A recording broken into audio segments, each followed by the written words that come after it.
Apakah termasuk ghibah membicarakan atau mendiskusikan sesuatu fakta tentang seseorang pada pagi hari saat kita puasa dengan tujuan mencari solusi agar terjadi perbaikan pada suatu hal yang kurang baik pada orang tersebut? Nah, iya berkaitan dengan ghibah ini jamaah. Apa sih ghibah itu? Tadi udah yang bertanya tahu sebenarnya dengan definisi ghibah. Rasulullah SAW mengatakan yang disebut dengan ghibah itu dzikruka akhaka bima yakrah. Engkau menceritakan, membicarakan saudaramu tentang sesuatu yang dia tidak sukai. Itu disebut ghibah, saudaramu, sesama muslim. Kalau yang kau bicarakan itu fakta, maka ini masuk ghibah. Kalau yang dibicarakan itu dusta, maka itu fitnah. Terus sekarang contoh tadi itu masuk ghibah enggak? Ternyata jamaah ada ghibah yang diperbolehkan karena tujuan. Al-Imam An-Nawawi rahimahullahu ta'ala menyebutkan dalam kitabnya Riyadhus Shalihin, babun ma yubahu minal ghibah. Bab tentang ghibah yang diperbolehkan. Hukum asalnya ghibah nggak boleh. Tapi ada ghibah yang dikecualikan. Beliau mengatakan, "I'lam annal ghibah tubahu li gharadin sahihin syar'i." Ketahuilah bahwa ghibah itu diperbolehkan karena tujuan yang benar yang sesuai dengan syariat. Yang mana nggak mungkin tujuan ini bisa diraih kecuali dengan ghibah, dengan menceritakan keburukan orang tersebut. Ada 6 sebab yang disebutkan. Al-qathu laysa bighibatin fi sittatin mutadhallimin wa mu'arrifin wa muhadzirin wa mujahirin fisqan wa mustaftin wa man talabal i'anata fi izalati munkarin.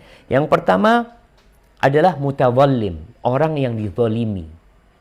Dia dizalimi, maka dia perlu menceritakan kejahatan orang yang menzalimin dia kepada orang lain yang mungkin bisa bantu dia.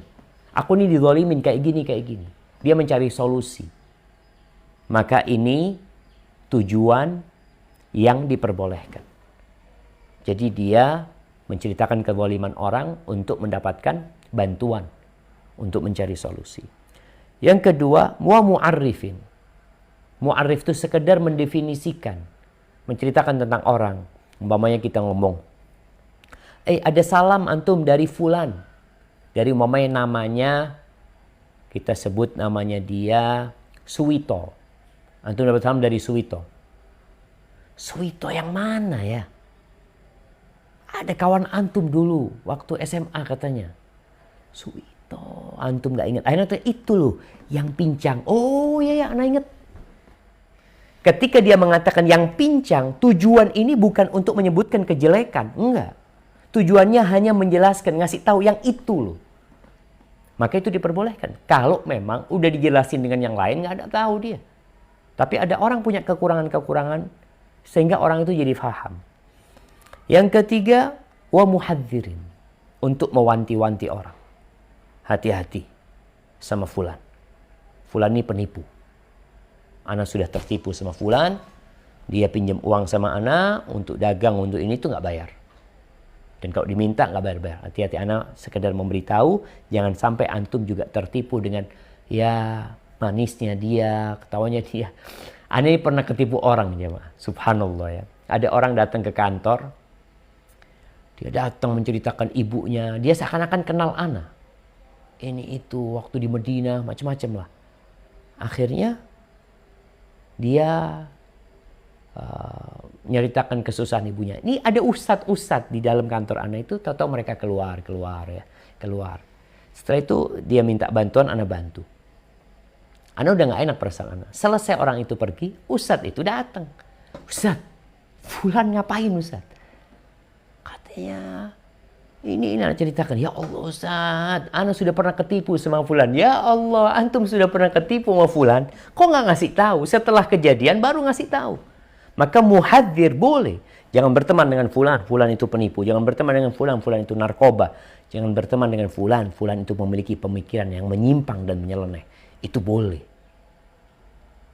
Kemudian yang keempat, wa mujahirin fisqan. Ada orang yang berbuat dosa terang-terangan, berbuat kefasikan terang-terangan. Dosa besar di depan televisi, dia bikin video, dia tunjukkan diri dia, dan kejahatan-kejahatan yang dia lakukan terang-terangan, ini ribah yang diperbolehkan. Memang orang ini menunjukkan kesalahannya, bukan menyembunyikan kemudian kita bongkar. Lah, dia memang terang-terangan. Maka boleh mengomongin tentang orang ini. Karena dia nggak ada kehormatan buat dia lagi. Kemudian wa mustaftin, orang yang minta fatwa. Boleh. Minta fatwa, dia ngomong, Ustadz, suami ana seperti ini, seperti ini, seperti ini. Apa hukumnya? Nah, itu minta fatwa. Bukan menceritakan kejelekan suami sekedar untuk menyenangkan hati, enggak. Dia ingin minta jawaban. Kemudian yang keenam adalah meminta pertolongan dalam merubah sebuah kemungkaran. Mamanya di sana ada fulan yang bikin homer. Kita laporkan nih. Pak, di tempat sana tuh kayaknya mereka sedang bikin homer. Itu rumah itu sepertinya dibikin untuk pelacuran. Itu boleh. Itu ghibah yang diperbolehkan. Jadi kalau tadi pertanyaan itu, ketika di pagi hari menceritakan kejelekannya fulana dalam rangka mencari solusi dan benar-benar niatnya dan Allah tahu, diceritakan untuk apa? Tafadhal. Antara engkau sama Allah nanti. Apakah itu termasuk ghibah yang diperbolehkan atau enggak? Karena ada tujuan dan niat, jemaah. Bukan sekedar luarnya. Luarnya seakan-akan mencari solusi. Padahal niat dia untuk menceritakan kejelekan fulan. Maka itu penting untuk menjadi perhatian. Barakallahu fiik. Nah.